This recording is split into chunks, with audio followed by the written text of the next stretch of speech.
Welcome. My name is Melinda Spalding Chevalier, proud to serve as Vice President for Public Affairs here at Rice University. And tonight, I must tell you, you are in for a treat. Welcome to Rice's Brockman Hall for Opera, the site of what we know will be, did someone clap? Okay, welcome to Rice's, the site of an amazing conversation that we will witness tonight between Cambrell Marshall and Dr. Ruth Simmons, Rice's own Dr. Ruth Simmons, I love saying that, featuring stories from her New York Times bestseller now, Up Home, One Girl's Journey. New York Times bestseller. Okay, here is a preview for this evening. We are going to witness a great discussion. There will also be book availability after that great discussion, and I hear there is a very special announcement. So now, without further ado, please help me welcome to the podium the 8th president of Rice University, Dr. Reginald DeRoche.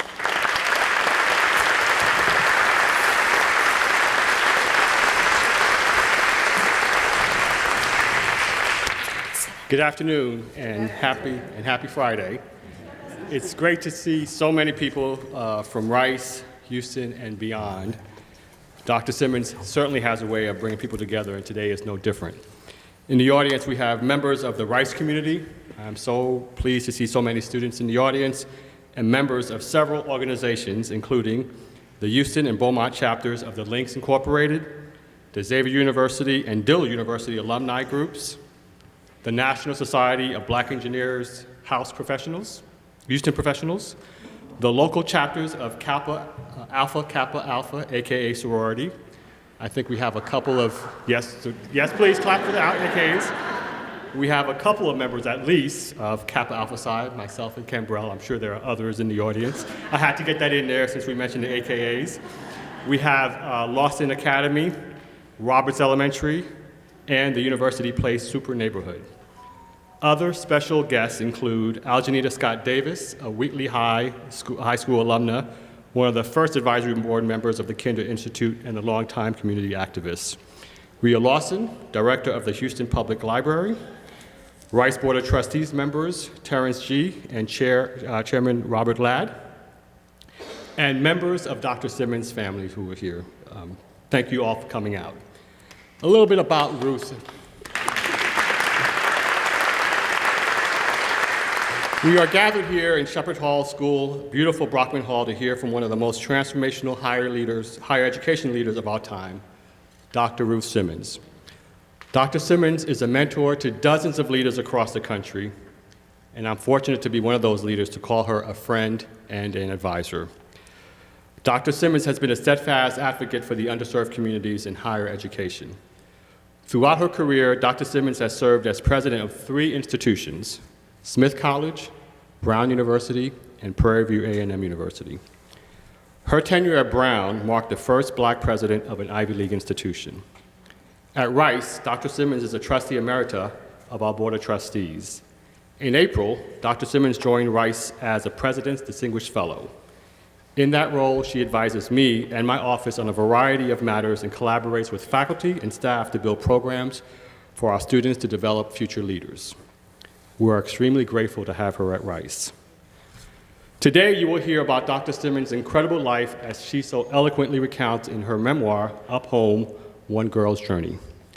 Rising from poverty in the segregated South, Houston's 5th Ward to be exact, to becoming one of the nation's most consequential higher education leaders of this generation, or as Time magazine put it simply in 2001, America's best university president.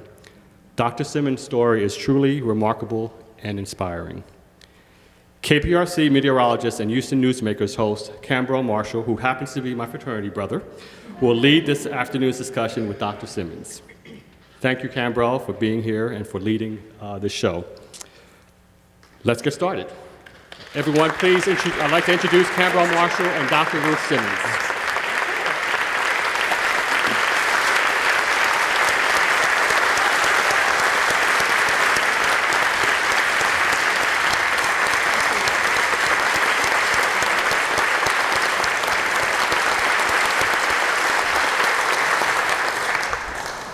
Before we began earlier, I thank Dr. Simmons for not vetoing me as the interviewer. It's a good thing.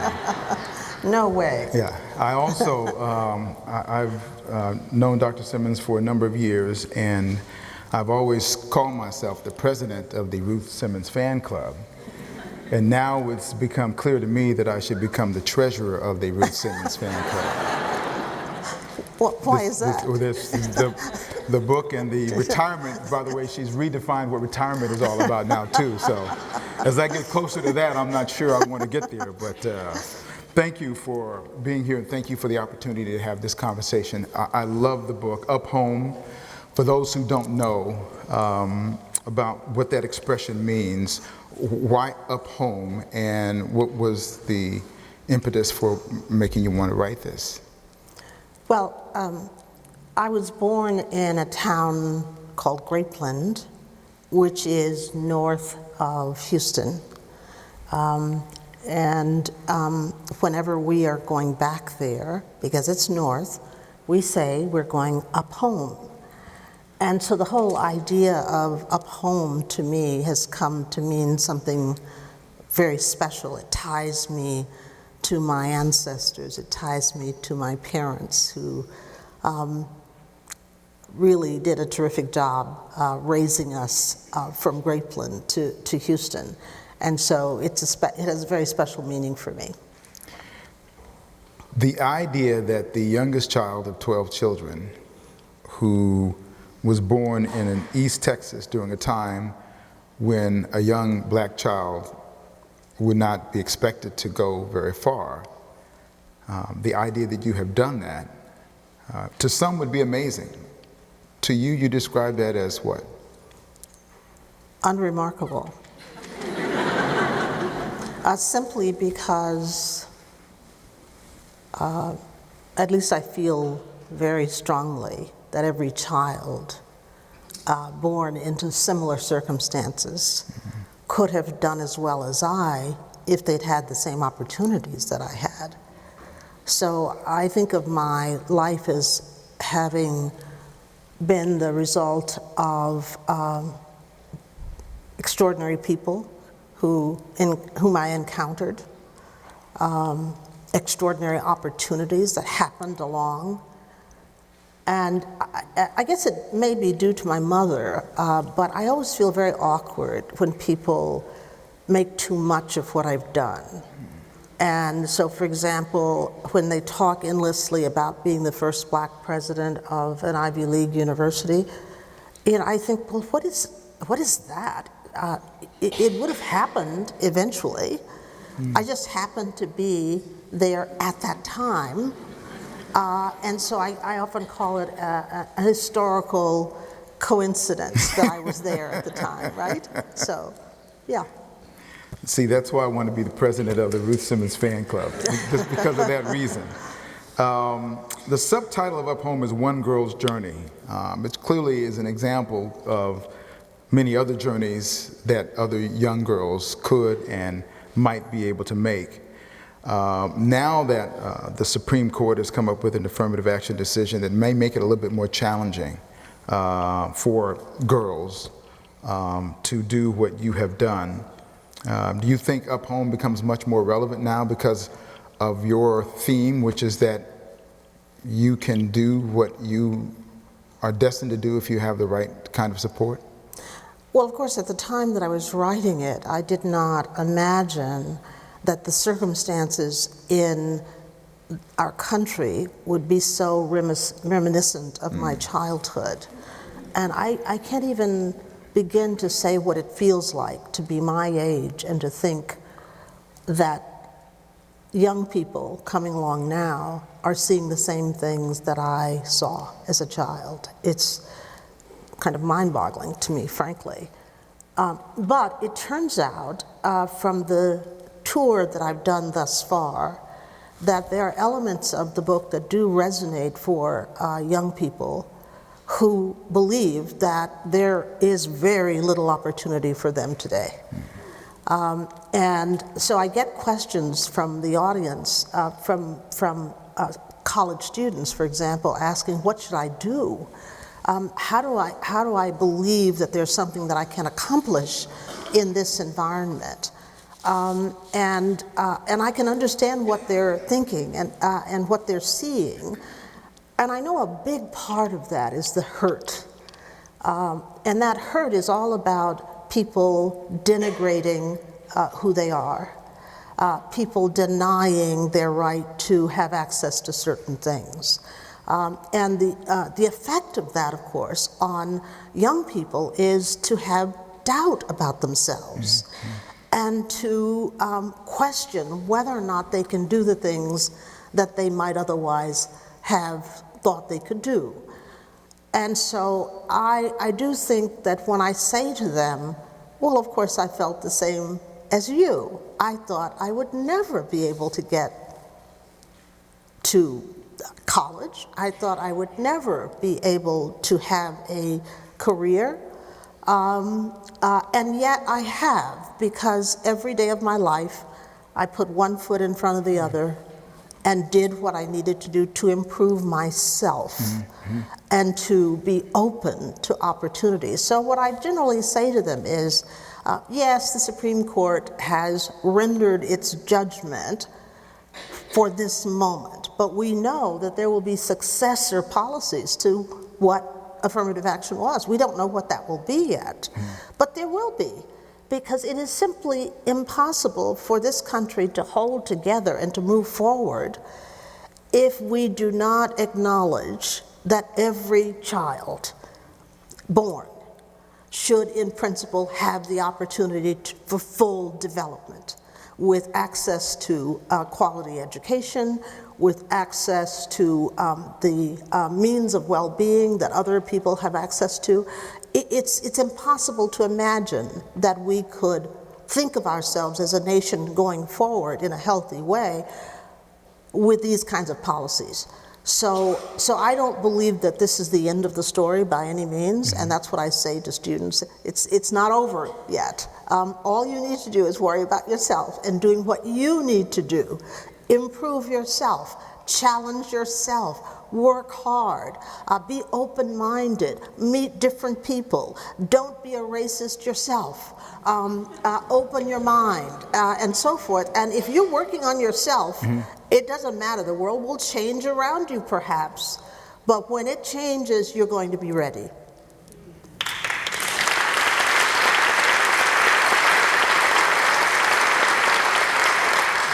So I noticed that in your journey in college, and I will get back to that in a bit, because I noticed you were really good at compartmentalizing and taking care of yourself. But throughout your life, you've given credit to a lot of people for success in your life, and much of that has to do with the education that you got. And I smiled when I read and heard you telling about, because I had books on tape. I told you a long time ago when you told me you were going to write the book, I said I'm signing up for it right away. So as soon as it dropped, I was able to start listening right away. Okay. And so I smiled and I laughed, and I was really heartened when you talked about Ida May, that teacher that helped you really understand what education was all about. And it was also around that same time when you got that first desk.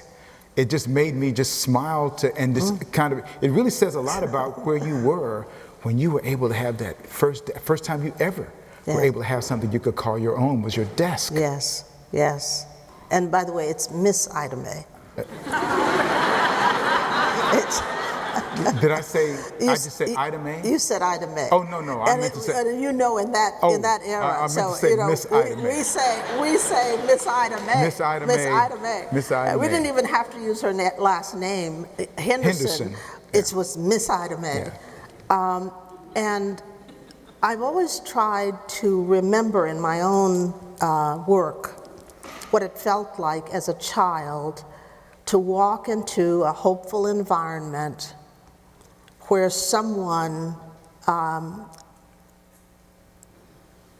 said that learning was important and that I could do it, and who seemed to think that I was already on a path to something remarkable because I was in this classroom, which would make wonderful things happen for me. And so, in my house, being the youngest, well, none of us had much space, of course. And the house was dark because we didn't have electricity. And so imagine walking into a bright room with a teacher who is beyond cheerful, saying that this is the most wonderful place in the world and welcome, and here is a desk for you, your own space. And my sister is here, Nora. She was very hard on me when I was growing up. But I was a nuisance because I was a 12th child. And if you come along as a 12th child in a family, you're not popular because who needs another child? And so the conditions were crowded, and you never felt that you had anything really. And yet here was a classroom, and I was there, and I had a desk, and I had books, and I had utensils, and a most marvelous woman who said everything was possible. I cannot forget that experience. And that's why I always say to teachers, when you go into a classroom, no matter what kind of day you're having, you have to forget that. And if you're having a down day, you better become an actor, because no child needs to see you being negative and complaining and making it appear that the world is a horrible place.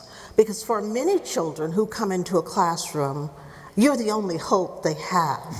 And so you've got to be sunshine itself if you are in front of those children.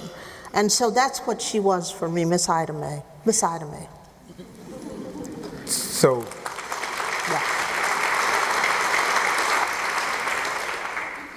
in your university work, you have, through the years, you've taken that foundation and you've taken it quite a ways.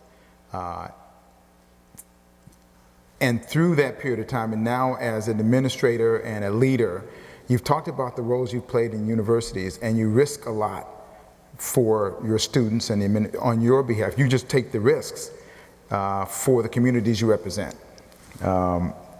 Is that feeling of risk represented in your memoir as well, you think? I don't know. I think people who read it can tell me. I wanted to be truthful as I could be in recounting the things that I recount from my childhood. So I would say I'm pretty hard on myself in this memoir, in the sense that I confess to being a pretty awful person when I was young, very much okay, I don't want any of my relatives to second what I'm saying here, okay? But I was pretty awful, and I went through stages that you can imagine young people going through when they are growing up and trying to find their place in the world. But I wanted to say to my students, whatever you're going through, that's not the end of the story. And I wanted them to see how awful I was, because so many of them, look up to me and think, and say to me, Ruth, I want to be just like you. What can I do to get there in fewer steps? But you notice that young people always want fewer steps. They want the uncomplicated version. Sure. But I wanted them to see how awful I was, and all of those stages that I went through in growing up and becoming a more mature person. And I also wanted them to understand what helped me get there. Because it took a long time for me to get there. But I also wanted them to see that I didn't leave behind every element of that young person that I was, who was obstreperous and who was mouthy and who was determined and so forth. I wanted them to see that I took that right into my career, and that propelled me through a career where I was one of the first in my in my race to do certain things in institutions that were not accustomed to black people saying what they thought. And so one of the things that I wanted, one of the things that I wanted to do is to make sure they understood that you don't have to abandon yourself to succeed, and you don't have to abandon yourself to do what you need to do in the world. I believe so strongly in what difference brings, and for all of us to try to be the same, how awful could that be, and what would the world be if we could actually achieve that? And so what I understood somehow, in large part because of my mother and what she taught me, I wanted to proceed in my career as if I understood the value of being as different as I was. I wanted to bring my insights into poverty. I wanted to bring my insights into being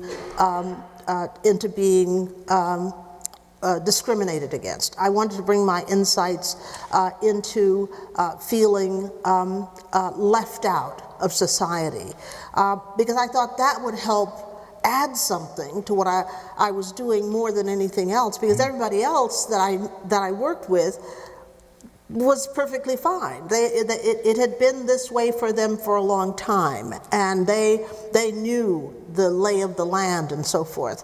I wanted to represent something different for my students, that even though you come from East LA, even though you come from Harlem, you can bring that with you to Brown.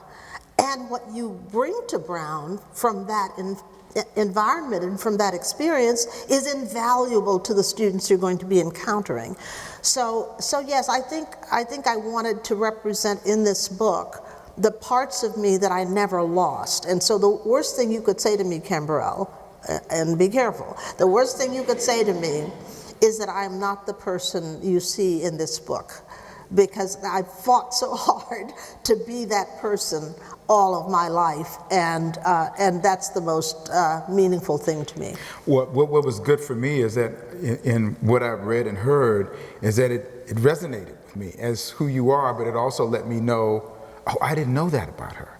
And that was really rewarding for me. You talk about being alert to every opportunity you can possibly have along the way and how they may change your life. You describe your Dillard experience in your book as one such opportunity that you didn't know at the time, but your experience there was going to open doors for you, but you were ready to cut the cord and get out of there. You were going to leave, and you didn't, and the fact that you didn't help really change the trajectory of your career. Yeah.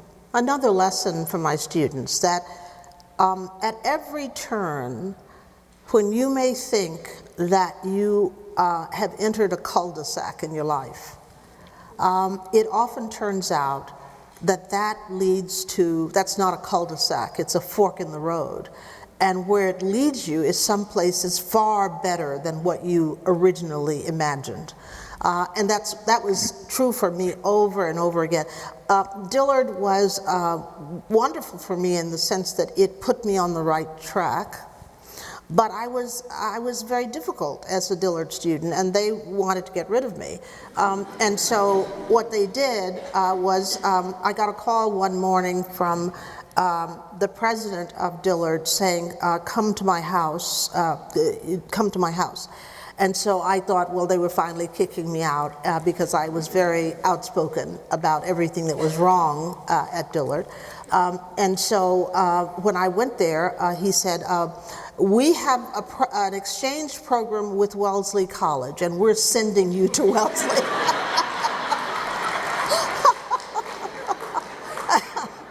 Yeah. For a year.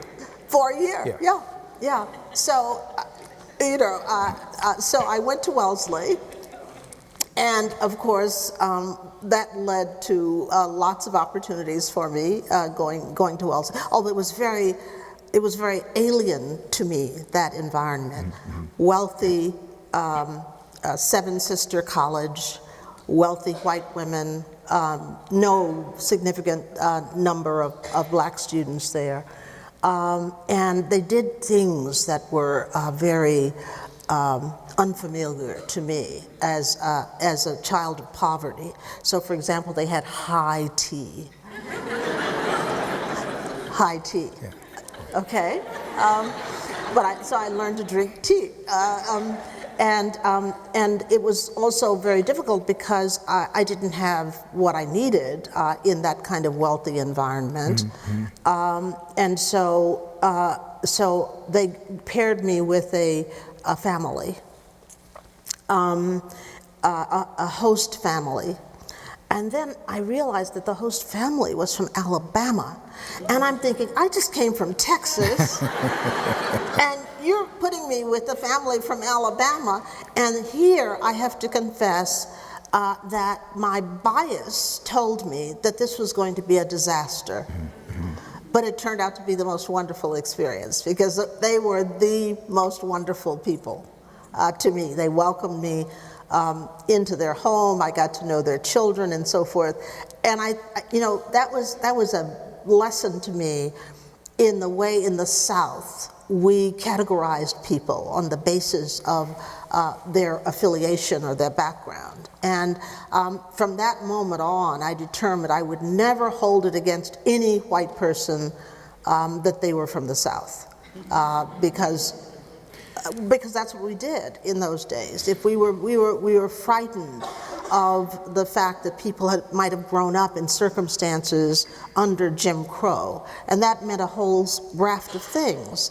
But of course, people still have those biases against people in the South, and that bias has been turned against me when I became president of Brown. When I was announced as president of Brown, some expressed grave concern about the fact that the new president was a Texan.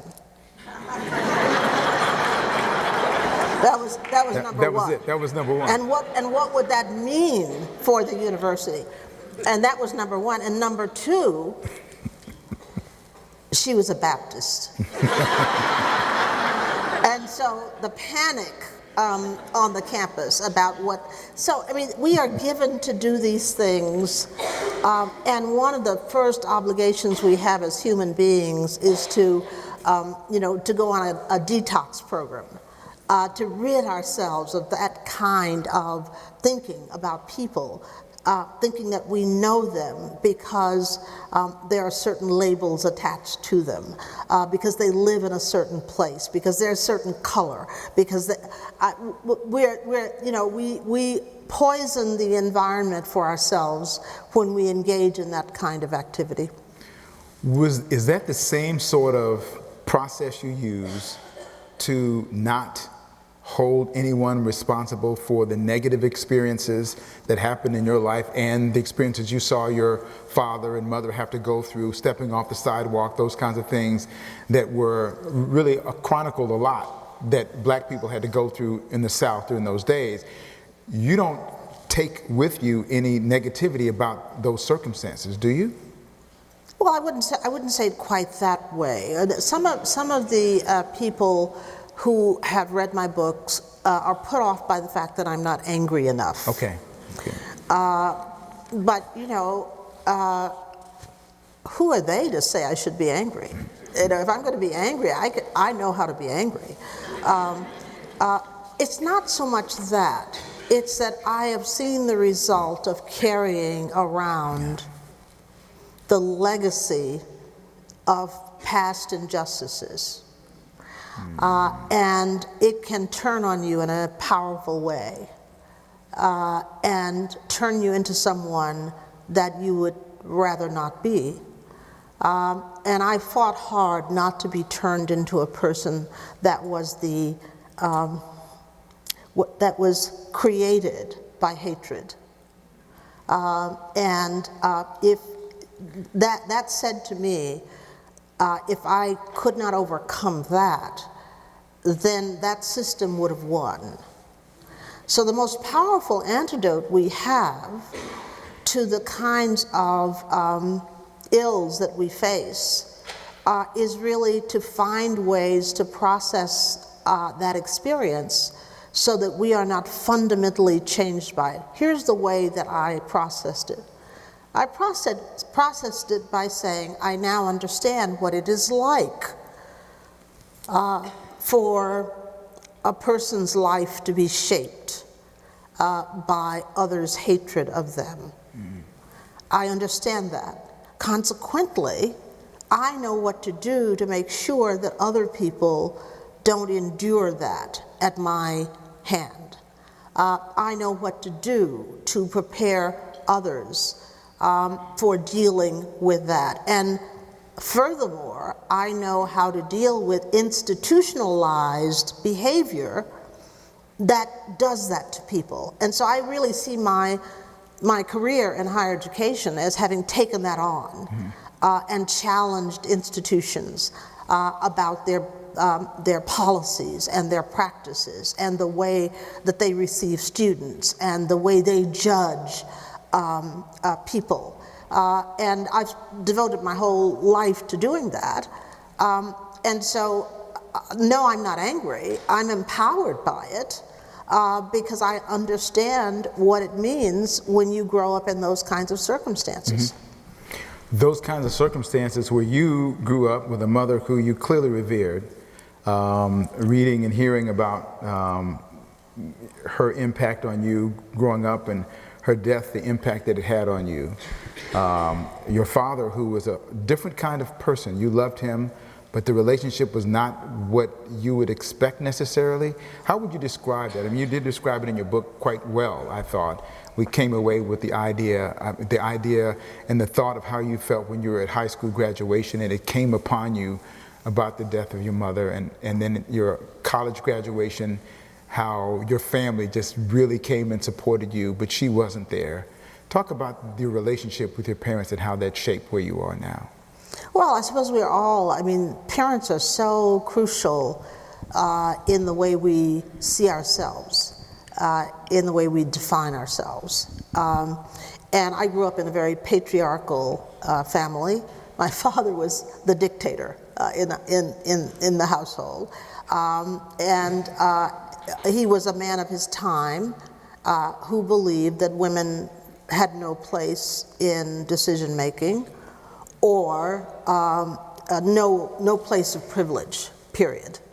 And so the consequence of that was that as girls, we were very circumscribed in what we could do and in what we could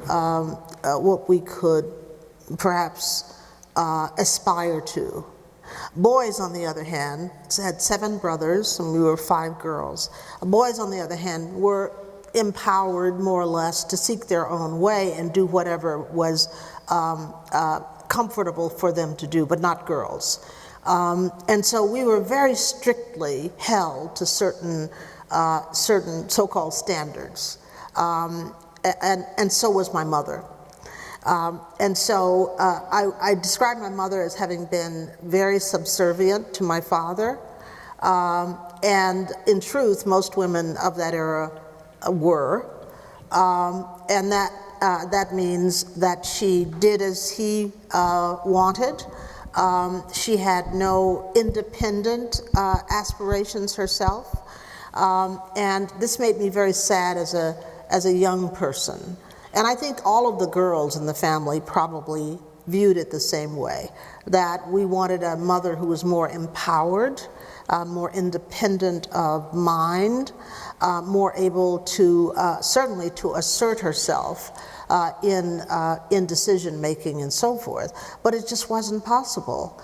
And so with my father was just a very narrow-minded person, again, a person of his time, and because he had suffered so greatly under the boot of segregation and so on, he really, I'd say he turned that pain on my mother and on us because there was nowhere for that pain and rage to go, but on the family, because as a black man, you did not evince rage or anything like that, because it could be very dangerous to do that. So my parents, I loved my parents very much. My mother, of course, was very dear to me and taught me so many things that I think are the consequence mostly of who I am today. My father, I tolerated in my adult life because I knew he was a victim of his time, and that he had no way to see beyond how he had been victimized. But he certainly was limited in what he was able to do in his life. So part of your book and your description of your upbringing also kind of reminded me of something that I knew and people in our era, and that was all the different things that bacon is good for. Very good, very good, and bacon grease especially. Bacon grease especially. That was good. Yeah. You know, students, when they read the book, they won't know what that's. They won't quite understand it. They won't understand it, but yeah. Well, of course, you know, that's one of the things about extreme poverty is that you use whatever is available to you. Frankly, what else are you to do? And girls, particularly, there was no lotion. Nora, did you ever remember having any lotion? Never. So we would use bacon fat for our skin and for our hair and things like that. So you can imagine we walked around smelling like bacon. That must have been very enticing. I don't know. It was, I love bacon. I do. To this day. To this day. It was amazing to me that under the circumstances you had with all the children you had, that your parents were able to provide, and that your mother was able to provide, and you had meals. And I know you talked about your brothers who would go off to work and do it, and they would have biscuits before they would go, and you would have certain meals that they'd be created with the milk and make the. Talk about some of the things that you ate and that she prepared that were memorable in positive ways, and maybe do you still do some of that? I mean, go back when you get the family together, do you go back and do anything that you... Well, I mean, we still think a good deal about treasured meals that we had as children, even in those difficult circumstances. And so, for example, my sister's not going to like this, she's here, my other sister, there was something called butter roll that my mother made. Has anybody heard of butter roll? No, probably not, because it's a cobbler, but there's no fruit in it. It's butter and milk and sugar, and that's it. But it's the most divine thing. And so, you know, people go on and on about, you know, tarts and fruit cobblers and so forth, but there's nothing like a butter roll. Okay. And I think, Marie, didn't you make one recently? Yes. Yeah, so she made one recently. And then all of the, we had access, we lived on a farm, we had access to vegetables, and there's nothing better to us than the vegetables that we ate as children. And so, they're going to be talking about me afterwards because I'm saying we, and they assert that I don't cook, but that's not true. That's not true. Collard greens, mustard greens, black-eyed peas, beans, all of those things that were so valuable because you didn't have to have a lot to cook those meals. And so sometimes that was a meal of a vegetable and cornbread. And, you know, there were times when the lunch in a lunch bucket was actually biscuit and syrup. And so there's one thing I have not taken from all of that I would say my sisters and brothers hold on to, and that is they still like that syrup with their meals and with biscuits, but I don't like it. You can't take it, okay.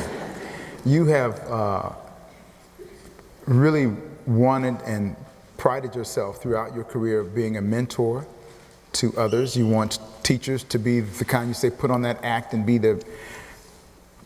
Talk about the one or two that you remember that the impression you made on a student was such that you became so gratified and so happy to see, and it just kind of made it all worthwhile for what you've done and how you've been able to impact the student's life.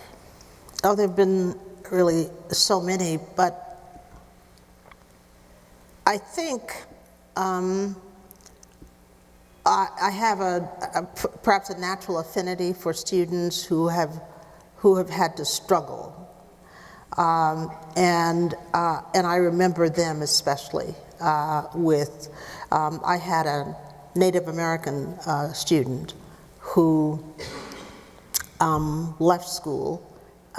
Went home for Thanksgiving, and decided not to come back because it was too alien, the environment for him. And he was Navajo. And when we returned from Thanksgiving, I got calls from professors saying, well, you know, he's not in class. And which university was this? Princeton. Okay. And so I called his home. His sister answered the phone, and I said, I'm calling for this student. He hasn't come back to school. She said, no, he's not coming back. So I asked to speak to him. He got on the phone. I said, what are you doing?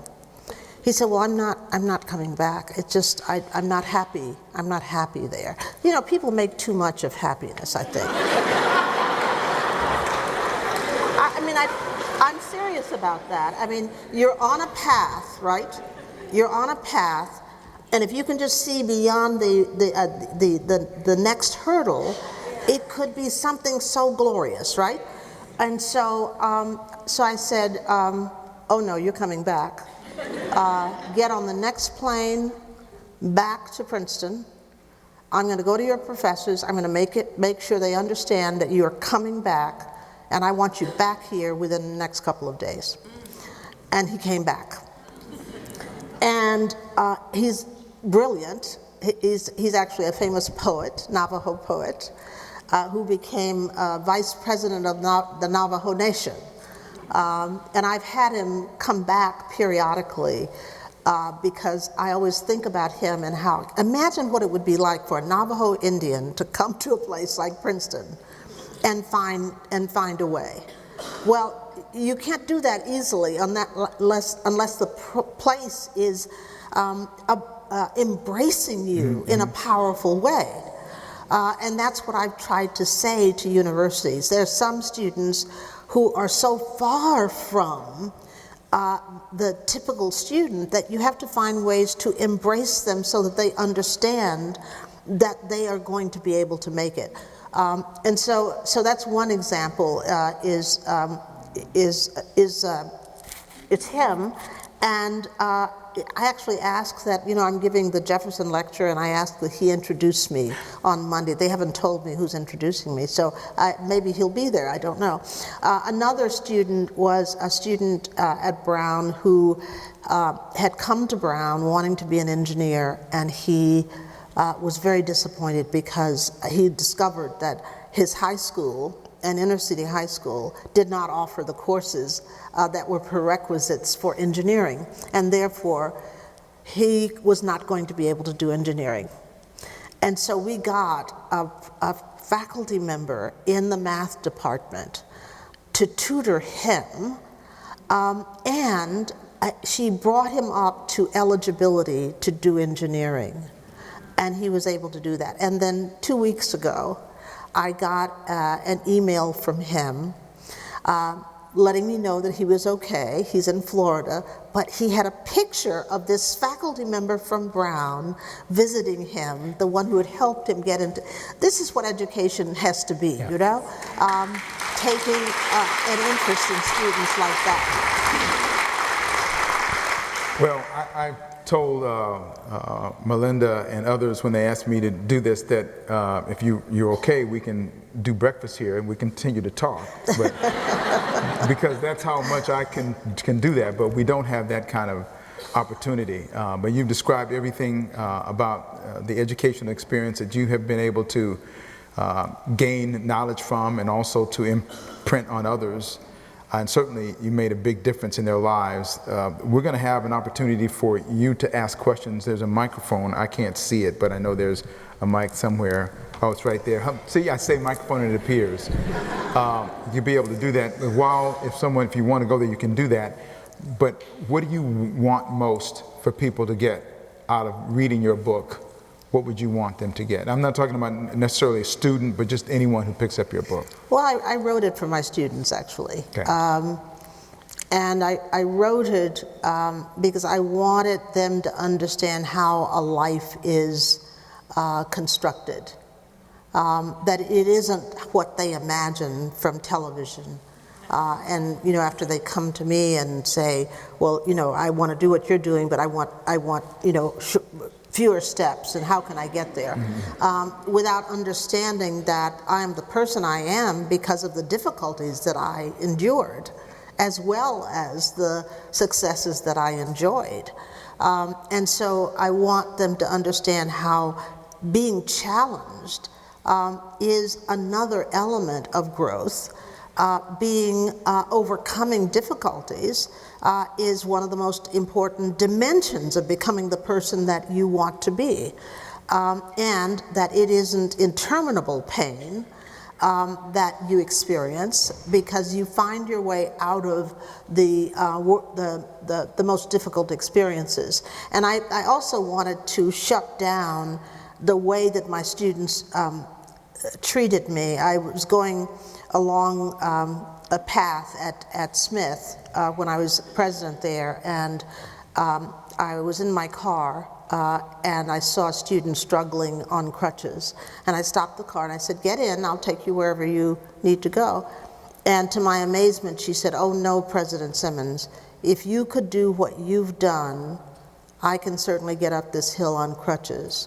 Well, I don't want students thinking that way. I want them to know that my life has not been about, I don't want them to mythologize me. I don't want them to think that I'm this grander than life person. I want them to see the grit and the hardship and the euphoria that is included in my story, because I want them to be more realistic about life and to be able to weather the things that they're going through, because it does get better if they keep putting that one foot in front of the other foot. Right.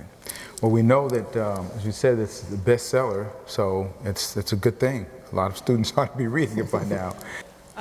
Hello, Dr. Simmons. My name is Kimberly Evans. I work for this really small firm called J.P. Morgan.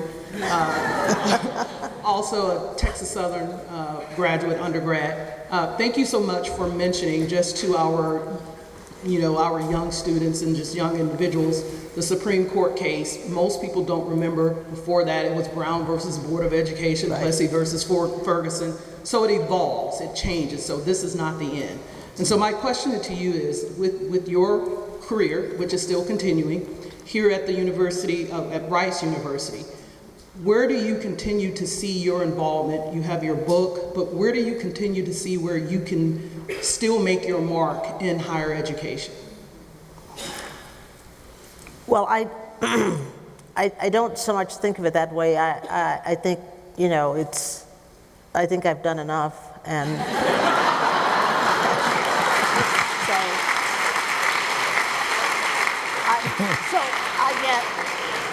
but here's the problem, and I think you probably will experience the same thing. I foolishly thought that by now so many matters would be settled, that we'd go about our work believing in the Constitution, believing in access, believing in the young people who are growing up in this country and what will be available to them. I thought that we had fought that battle and it had been won. But I actually think that as long as it is not definitively won, all of us have an obligation to stay in the fight.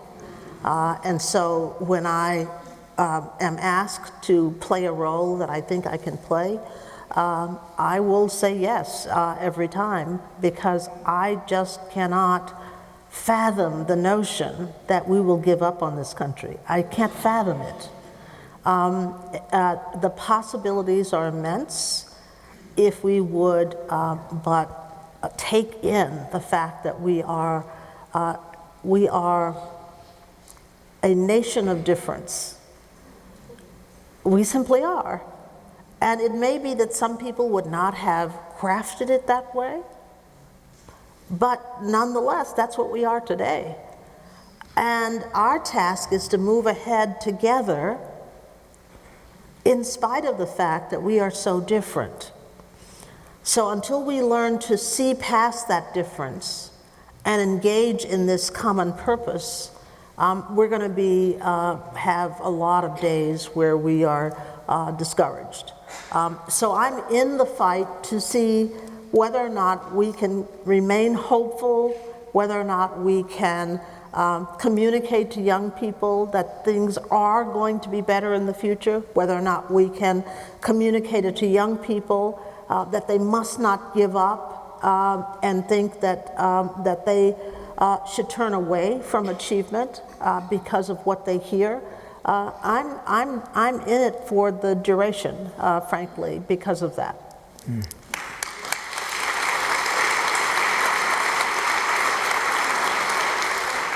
Howdy, Dr. Simmons. I'm Dr. Robin Traylor. I addressed you at Prairie View when you were there a few weeks ago, and this time I brought my entire family. Okay. There are 4 generations of Houston County descendants right here in this front row. And I pulled my daughter out of high school early. Don't tell her, principal. But after Prairie View, I purchased 4 books. I didn't take one of the free student copies that you had there, and I listened to the entire audiobook. And I thought, wow, this is amazing. And it's a love letter to Houston County. And so here's my question after reading the book and listening to you speak a couple of times. When I was applying to college, my father wanted me to go to Rice. He is a TSU alum. My mother is a Prairie View A&M alum, and my aunts graduated Prairie View in the 1940s. And my mother told me I could go anywhere in the world that I wanted to go, but her money was going to Prairie View. So I had to go where the money reside, right?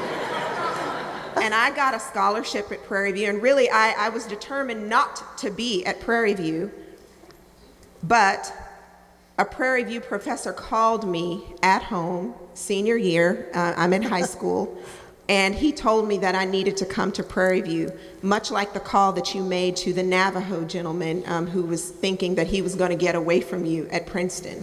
And that little bit of encouragement that you gave to him brought him in.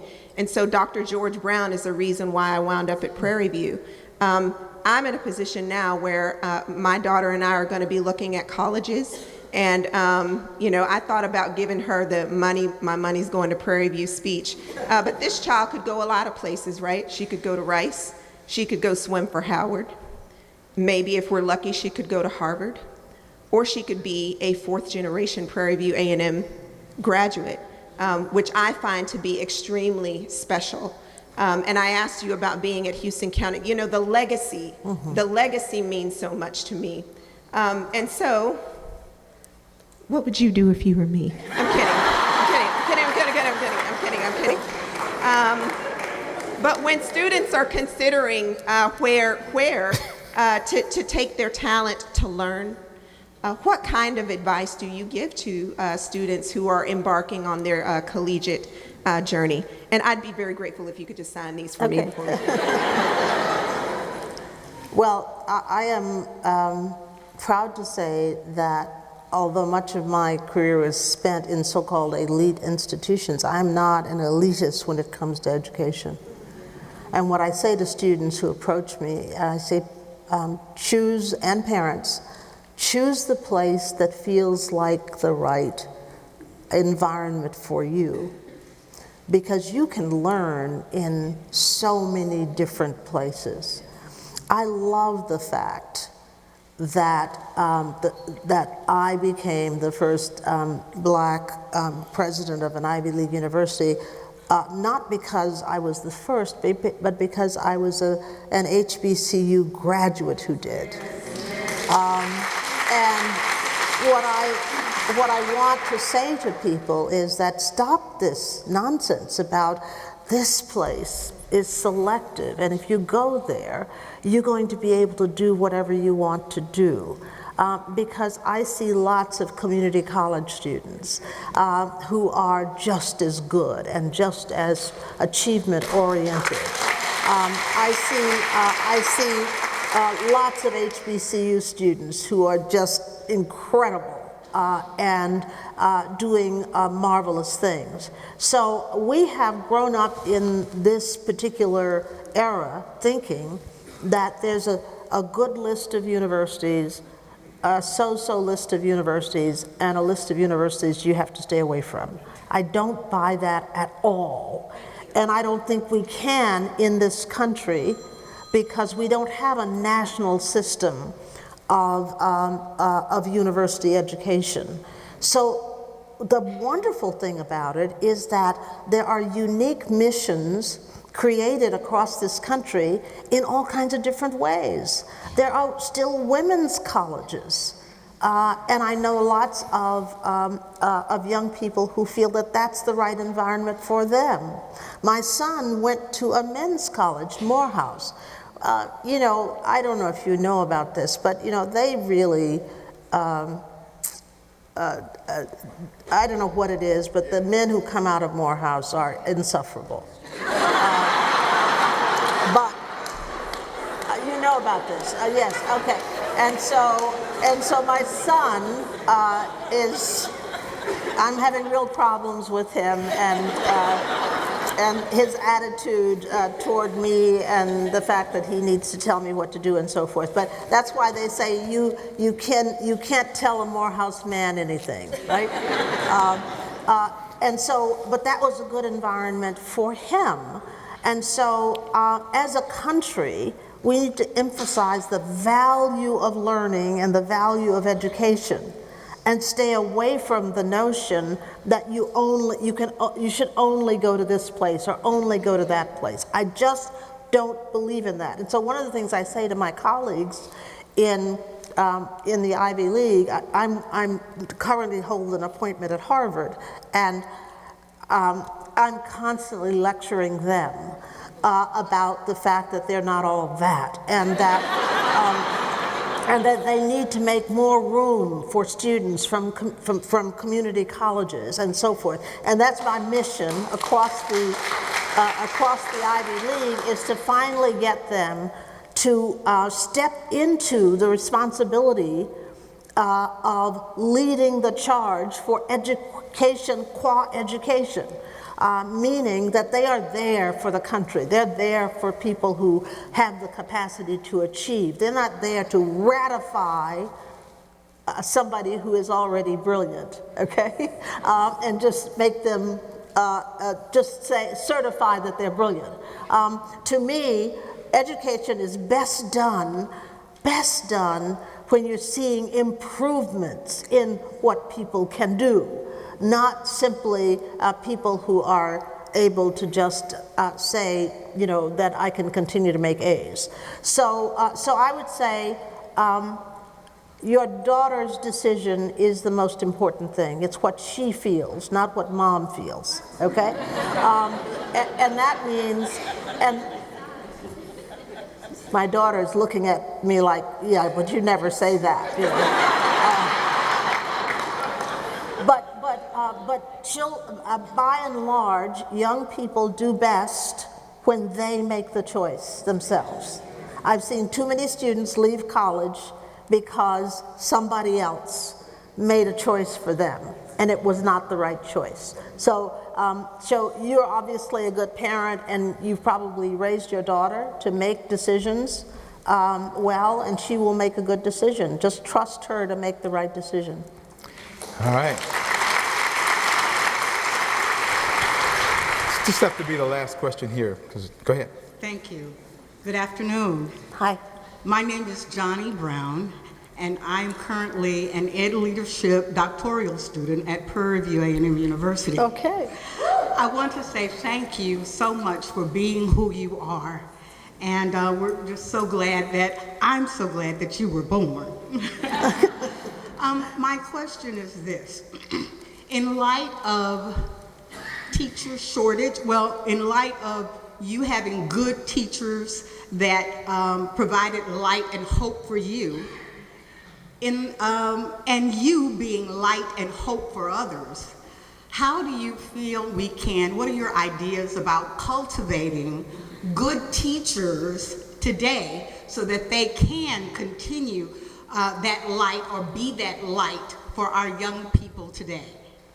That is so important. Thank you very much.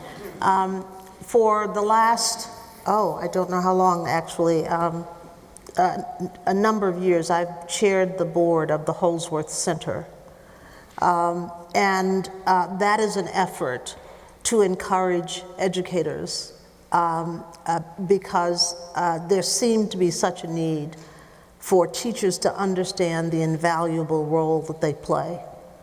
And you know, it's tough to be a teacher. You've got everybody second guessing what you're doing. You've got the parents who have their own ideas about what you should be doing. You have policymakers who know nothing about education telling you what you should be doing. And yet, the expert in the classroom has the least amount of support for the critical role that they play. So I would say, first of all, we have got to find ways to support and encourage the classroom teacher, okay? If we don't do that, I fear that the profession will disappear, because who is going to want to go into a profession that is constantly denigrated, where people are challenging everything that they do, and so forth. Who wants to be a part of that? Not many people. And I can tell you, I know young people, I can tell you young people are not going to stand for that. And if they think that's what's going to be in store for them, they are not going to go into a classroom. So it's very important for the public to understand the difference between being involved in education, caring about it, and so forth, and then trying to take it over and to substitute your judgment for that of professionally trained educators. So I think the key is that we've got to, what we're doing at Holsworth is we are supporting teachers and school leadership. We're working with school boards to train them in what they need to do in terms of supporting schools and creating healthy climates in the schools. And if you like, you can go on the website, Holsworth Center, and see what they do. And what we do also is we bring teachers into the center, and we give them all kinds of different support. And I have to say my hat's off to Charles Butt, because he had this idea. His mother was a teacher, and he had this idea that he wanted to create the best possible program for teachers, because he so values teaching. And so he asked me to chair the board, and I agreed. And then he said, well, I'm going to build a campus on Lake Austin for teachers to have a place to come. And I said, really, Mr. Butt, I think that that's the wrong move. because, you know, it was going to cost $200 million or something like that. And I said, I just think that's too extravagant. The money could be used in different ways. I gave all kinds of arguments that this really should not be done. But he built it, and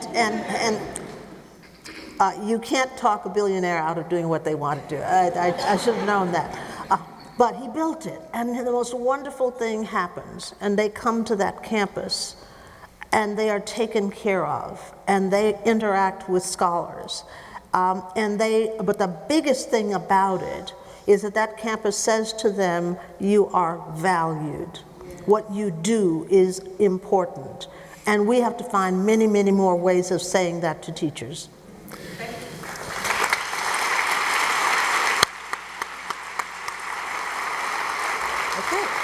Dr. Ruth Simmons, you are valued, and contrary to what you said when we began this conversation today, you are not unremarkable.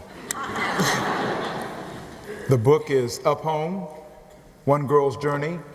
If you have not received it or gotten it or read it or heard it, you should make sure you do that, because the students are going to get it and it's going to be all sold out, and you'll get some more, I'm sure. But we're in our third printing. Our third printing already, okay?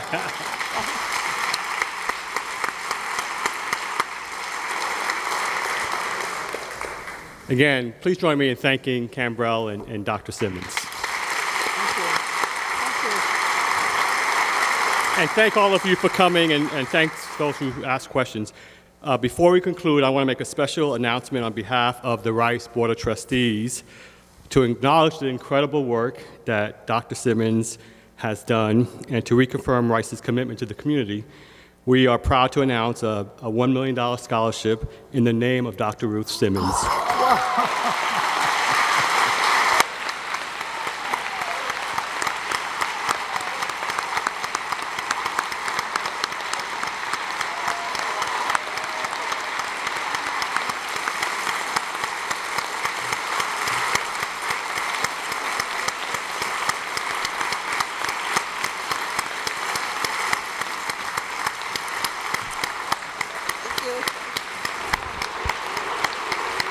Thank you.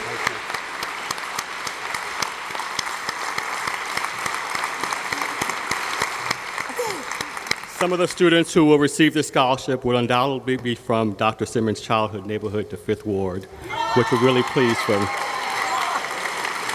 It's so wonderful. Congratulations.